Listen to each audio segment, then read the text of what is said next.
ሄቨን በሚያሳዝን ሁኔታ እናቷን ተከትላም ከዚህ ዓለም ተሰወረች። ሄቨን እናቷ መቃብር በመሄዷ ሚኪና እንዲሁም ተከስታ በመመካከርም ሄቨንን ከዚህ ዓለም እንደ እናቷ ሰውተዋት አሁን ላይ ጠፋች ሲባልም ወይኔ ወይኔ እያሉ ይገኛሉ። ብሩኬ በሀዘን ላይ ሀዘን ተጨምሮበት እየየ እያለ ይገኛል። አሁን ላይ ካሌብ እንግዲህ ሁሉም ነገር ተጨማምሮበት የመጨረሻ ተስፋ ወደ መቁረጥና ወደ ሚኪ ይበልጥ ጥላቻውን ቀጥሏል። ብሩኬ የመጨረሻ እንዲሁም ደግሞ ከወይዘሮ ትርሲት ሀዘን በስተጀርባ አሁን ላይ የሚያሳዝነው ነገር እንግዲህ ወይዘሮ ሂሩትም ከሱ ጎን ሳይሆን ስለ ገንዘብ እንቀራጨች እና ከሚኪ ጋር ተመካክራ እሱን ለመጉዳት ተነስታለች። ነገር ግን የሚወዳትን ልጁን ሄቨንን ማጣቱ ብሩክ የመጨረሻ ልቡ ተሰብሮ ይገኛል። ብሩክ መቋቋም እስከሚያቅተው ድረስ አሁን ላይ የተፈጠረበት ነገር የሚወዳቸውን ሁለት እንቁዎች በማጣቱ ህይወቱን ሙሉ ሀዘን እንደሆነና ያልታደልኩኝ ህይወቴን ረሳው ደግሞ አሁን ሌላ ችግር መጣብኝ እያለ እየየ እያለ ይገኛል። አሁን ላይ ብሩክ ተረስት ስለነገረችው የትርሲትን መጨረሻ ላይ ያለችውን ነገር ቪዲዮውን በቴሌግራም ላክልኝ በማለትም ስለተናገረችው አሁን ላይ ብሩክ ተከስታን ስልክን አምጣው በማለትም ሲጠይቀውም ለምን ሲልም ዝም ብለ ፓተሩን ከፍተህ አምጣ ሲለውም ስጠኛለህ አይደል እንደ ስታው አለችው ወይዘሮ ሂሩትም። ብሩክ ሊከፍት ቪዲዮውን ሲታገል አሁን ላይ አንድ ፖሊስ ጣቢያ ተደወለለት ኮሎኔል ለፖሊሱ። በዚህን ሰዓት ምንድን ነው ሲልም አንድ ህፃን ልጅ ከትምህርት ቤት መታ መቃብር ላይ ከነ ዩኒፎርሟ ተደፍራ ከዚች ዓለም ተሰናብታለች ሲለውም የቤቱ ሰው በድንጋጤ ብሩክም የያዘውን ስልክ በቁሙ በመጣልም የመጨረሻ ተስፋ ወደ መቁረጡም ይገኛሉ። ሰላም ውድና የተከበራችሁ የዙዙነት ሚዲያ ቤተሰቦች እንደናችሁ ልይ ሰላማችሁ ይብዛልኝ። ለዚህ ቻናል አዲስ የሆናችሁ ሰብስክራይብ ያደረጋችሁ ቪዲዮውን እስከ መጨረሻው ተከታተሉ። በጉጉት ስንጠብቀው የነበረው ከአያ ቀጣይ ፓርቲ ዘመተናል። እንግዲህ ሚኪ እንደተለመደው ጥላቻውንና የትርስትን ህይወት ከማበላሸትም በላይ ልጆቿ በህይወት እንዳይኖሩ በማድረግ በሚያሳዝን ሁኔታ እንግዲህ ቤተ ክርስቲያን በመሄዷም እናቷ መቃብር በመሄዷ ሄቨን አሁን ላይ ተደፍራ ተጥላም ተገኝታለች። ነፍስ ሳይሆን ሬሳዋ እንደተገኘ ግልጽና ግልጽ ነው።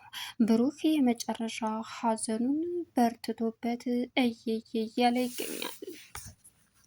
ሌላውና አስደንጋጩ እንግዲህ አሁን ላይ ሚኪ ምን ማድረግ እንዳለበትም ግራ ተጋብቷል። ምክንያቱም ብሩክ ስላወቀበት ካሌብ የመጨረሻ እናቴን የሰዋትን እሰዋለሁ በማለትም እንግዲህ የጠገበ የሽንኩርት ቢላዋ በማዘም ከሚኪ ክላስ በመግባቱ አሁን ላይ ብሩክን እንዲጠረጥረውም አደረገ። በእርግጥ በሰዓቱ ጠዋት ሲነሳ እዚህ ቤት የሆነ ሰው ገብቷል ማለት ነው። ስለዚህ ማን አባቱ ነው እኔም ሊያጠቃ የሞከረ ሰው ገብቷል ማለት ነው እያለ እንግዲህ አቶ ሚኪ ሲነሳ ቢላዋውን አገኘው። ጠዋት ካልጋው ላይ ሲያገኘውም በእርግጥ ካሌብ እንዳይሆን አድርጎ ሚኪን ሊያስወግድ በሚሞክርበት አጋጣሚ በዚህን ሰዓት ደርሶ ብሩክ ካሌብን ምንም ድምፅ ሳይወጣ አፉን አፉኖ ወደ ውጭ በማስወጣትም ምን እያረክ ነው ሲለውም በድንጋጤ ቢላዋውን እዛው ስለጣለው ሚኪ ጧት አገኘው። እናም ብሩክ ምንድን ነው ካሌብ ምን እየሰራ ነው አለው። ምንም እናቴን የገደላት እገለዋለሁ። ምን? አዎ እንደታወቅ ምን ያደርግልሃል? አንተ እኛን ትወደናለህ አትወደንም? በጣም ነው የምወድ። ግን አባዬ ለምንድን ነው ያልደነገጥከው? ማለት ሚኪ ማየን እንደገደላት ታውቃለህ አታውቅም? አለ ካሌብ ሲለውም አየህ አባዬ አንድ ጥያቄ ጠይቀህ መልስልኝ። አዎ አውቃለሁ። ስለዚህ ሚኪ እናቴን እንደገደላት አውቀህ ነው አንተ ዝም ያልከው? እና ምን ላድርግ ልግደለው? አየህ እኛን የምትወደድ እማዬ ብቻ ናት። እማዬን ብትወዳን ኖሮ ሚኪን እዚህ ቤት እንድኖር አታደርገውም ነበር፣ ትገለው ነበር አለው። እንደሱ አትበል፣ እኔ በጣም ነው የምወዳችሁ። አትወደንም። አንተ የምትወደው ረብቃን ብቻ ነው፣ እኛን አትወደንም። እኛን ብትወደን ኑሮ እማዬን የገደላትን ሰው አብሮ ቤት እንዲኖር አታረግም። ካሌብ እባክህ ሲልም በቃ ብሎ ጥሎት ሄደ።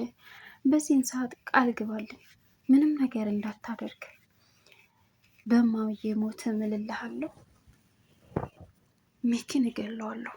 አሁን ትንሹኜ ጊዜ ሊፈጅብኝ ይችላል፣ ግን ትንሹኜ አልቀርም፣ እገለዋለሁ ሲልም ካሌብ አለው። ጥሎት ሄደ። ብሩክ አሁን ትልቅ ጭንቅ ላይ እና ሀሳብ ላይ ይገኛል። ሚኪ ጠዋት ሲያገኘው የመጨረሻ ከመናደዱም በላይ የሚያደርገው ግራ ገባው። አሁን ላይ ማን ነው ይሄን ሊያደርግ የሚችለው ሲልም ሁላቸውም ተሰብስበው ቁርስ እየበሉ ባሉበት ሰዓት ምንድን ነው ነገሩ? ስለዚህ ቢላዋ የሚያውቃለ ብሩክ የምታውቀው ጉዳይ አለ ማለት እኔ አላውቅም።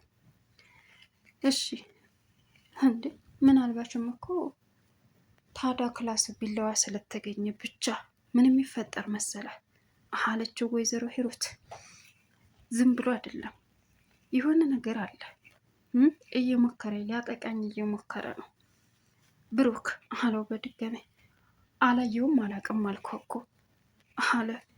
በዚህን ሰዓት ካሌብ እኔ ግን አውቃለሁ ሲልም ምን የኔ ልጅ ካሌብዬ ንገረኝ ሲለውም ረብቃ ሽንኩርት ስከፍትበት ነበር ብሎ ፈገግ አለበት። በዚህን ሰዓት ሙድ ያስክ ማለት ነው በቃ ሲለው እና ምን ያርግ ጎሽ የኔ ልጅ አምቡላህን እየደፋ ታዲያ ምናልባችም እኮ እንትን ሳትን ይሆናል ማለት በሩን ዘግተዋል። በሩንማ ገንጥለውት ነው የገቡት።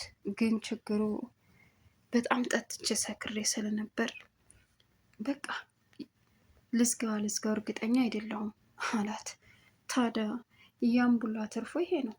ታዲያ አሁን ምን ተወዛግባለህ ትወላብዳለህ አለችው ሂሩት። በዚህን ሰዓት አሁን ላይ እንግዲህ ትምህርት ቤት መሄድ አለባችሁ በማለትም ሄቨንንና እንዲሁም ደግሞ ካሌብን አንሄድም ሲሉም ብሩክ እንደምንም ብሎ እንዲሄዱ አስገደዳቸው። በዚህን ሰዓት ካሌብ ጫማ ላልብሰ ሲለው ካሌብ ጫማ ብቻ አልለበሰም አለች ሄቨን።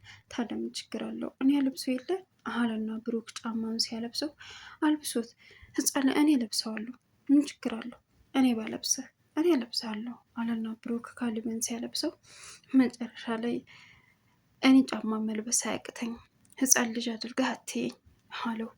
አይ እሺ ከዛሬ ጀምሬ አላይህም ሲልም ብሩክ በቃ ኑ እንዳይረፍድባቸዋል እናታቸው ወረደ ሳሎን። በዚህን ሰዓት እንግዲህ ካሌብ አየሽ ሲያስመስል ማን ነው እሱ? አባዬ ነዋ። እንዴ ምን አደረገ? አይወደንም። ቢወደንማ ኖሮ ምን አለችው። አይ ዝም አለ። ቀጠለና ለምን ዝም አልክ? በቃ አባዬ በጣም ነው የሚወደን። ባይወደ እኮ ጫማህን አያለብሰም ስለሚወደ ነው ካሌብ አለችው። በቃ ነይ እንሂድ በማለትም ቁርሳቸውን በሉ። ካሌብ ግን ምግቡን አልበላም። አሁን ላይ ተከስታን ጠየቁት። በላችሁ ጨረሳችሁ እንሂድ አለ።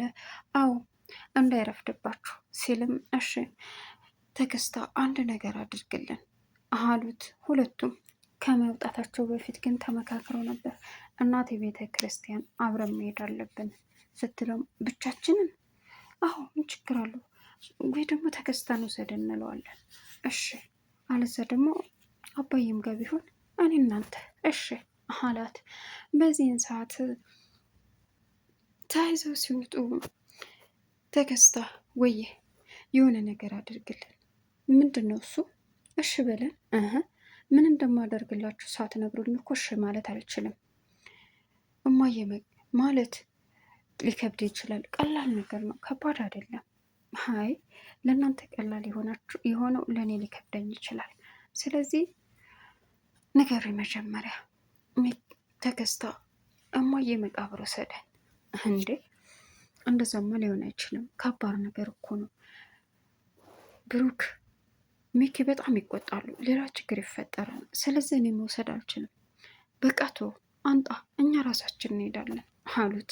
ከዛም ፖርሳቸውን ቀምተውት ሄዱ። በዚህን ሰዓት ወይ ጉድ፣ እኔ ራሴ አስፈቅጄ ወስዳችኋለሁ፣ ለምን እንደዚህ ትሆናላችሁ እያለ ተከትሎ ትምህርት ቤት አደረሳቸው። ሄቨን ግን የእናቷን መቃብር ማየትና መዘየር ስላለባትም እዛ ስትሄድ የሚያሳዝን ሁኔታ፣ በአሰቃቂ ሁኔታ ተደፈረች። ብሩክ አሁን ላይ እንግዲህ ሚኪን ትርሲት የጀመረችውን ቤት አስጨርስልን ሲባልም ልናወራህ ነው ተባብለው አቶ ዘነበና ብሩኬ ሲሄዱ ምንድን ነው ልናወራህ መተናል። ምንድን ነው እሱ? ምንድን ነው የምታወሩን አላቸው። ይኸውልህ ሚኪ፣ አሁን እኛ የምናወራ ስለ ቤቱ ጉዳይ፣ ስለ የቱ ቤት መቼ የምታወሪ? ስለዚህ ስለ ቪላዋ መሆን አለበት። እኛ ስለ እሱ የምናውቀው ነግረንሃል፣ አናውቅም። አሁን እያወራህ ያለነው ስለ ቤቱ ነው። ስለምን ቤት? ስለ የትኛው ቤት? ደርሲ ስላስጀመረችው እሱ ነው እንዴ? አሁን ሚስቴ ሞታ 40 ሳይወጣ እናንተ ሲልም እኛም ምን እናደርግ ልጅ ሚኪ በጣም ተቸግረን ነው አላቶ ዘነበ። በዚህን ሰዓት ወይዘሮ ሄሮት እየተመለከተች ነበረ። እናም እንዴ ማለት ምንም ይሁን ምንም ገንዘቡን አሰራለን። ብሩክ እንዴት ነው የምታስበው እንዴ? ገንዘቡ እኮ ባንክ ቤት ማንቀሳቀስ አልችልም፣ ግዴታ በአንተ ስም ነው። ሁሉንም ነገር ማዘዋወር እንደምትችል በደንብ አውቃለሁ። አሁን ግን ምን እባክህ ልጅ ሚኪ እባክህን ሲልም ገንዘቡ ፕሮሰስ ያስፈልገዋል እያልኩ ነው። እና ስንት ወር ይፈጃል? ስንት ጊዜ ይፈጃል? ምናልባት ወር፣ ሳምንት፣ አመታትም አለው። ብሩክ ተናደደ። የመጨረሻው ቀጠለና አቶ ዘነበ በቃ እቅጩን አይሆንም ብሏል ልበላቸዋ፣ በእኔ ላይ ጣሉት፣ ጊዜ ስጡኝ፣ በቃ ምን ላድርግ እኔ አለ። ብሩክ በንዴት ሄደና አውቁ እኮ ነው ሲልም ተው ሚኪ ተው ብሩኬ፣ እንደዛ ሊሆን እኮ አይችልም። ምናልባችሁም እሱ እንደሚለው አውቆ ላይሆን ይችላል አለው። አይ አውቆማ አውቆ ነው፣ ይሄ ሁሉ አውቆ ነው፣ ሆን ብሎ ነው። እንዴት አውቆ ሊሆን ይችላል? ይኸውልህ ጋሽ አንተ ምንም የምታውቀው ነገር የለም። ሁሉንም ነገር ማድረግ ይችላል፣ ግን ሆን ብሎና አውቆ ስለሆነ ነው የማይፈልገው። በቃ የድርጅት በቃ ላይሰራ ነው። አዎ ታደኛ አቅማቸው የቻላችሁትን አድርጋችኋል፣ ምን ታደርጉ አለች። ደግሞ አሁን ላይ እስኪ ስለዚህ ጉዳይ ጠበቃዋ ልዕልትን ማማከር አለብኝ አለ። አዎ እንደ ስሟ ልዕልት፣ እስቲ ያማክራትና የምትለን እንስማ። እውነት በመልኳ በጸባዋ ሁሉ ነገሯ የተለየ ነው አለ እንግዲህ አቶ ዘነበ። በዚህን ሰዓት ሚጣ መንቀልቀል ጀመረች። ምንድን ነው አሽቃባጮች? ምንድን አሽቃባጮች? ልጆቹ እኮ ራሱ ወደዋታል አለ አቶ ዘነበ። በጣም በጣም ነው የወደዷት። ልዕልት ማለት በቃ እንደ ስሟ ልዕልት ናት ሁሉ ነገሯ እያለ ብሩክ ማድነቅ ጀመረ። በዚህን ሰዓት የተናደደችው እንግዲህ አሽቃብጦች ደግሞ በዚህ እድሜያቸው ሲያሽቃብጡ ሲያስጠሉ ምን አባታቸው አድርጋላቸው ነው ደነዞች እያለች እንግዲህ መበሳጨቷን ቀጠለች። ምላሷ ሲንቀለቀል አራንች ላይ ዝም በይ፣ እንደዚህ ሆነሽ እስከ መቼ ነው? ወይዘሮ ሂሩት ጋር ባንቺ ምክንያት ስንት ጊዜ የተሰደብኩ አውቃለሁ አባዬ፣ እና ምን ላደርግ በቃ አላወራችሁም አለች። ተናደደች።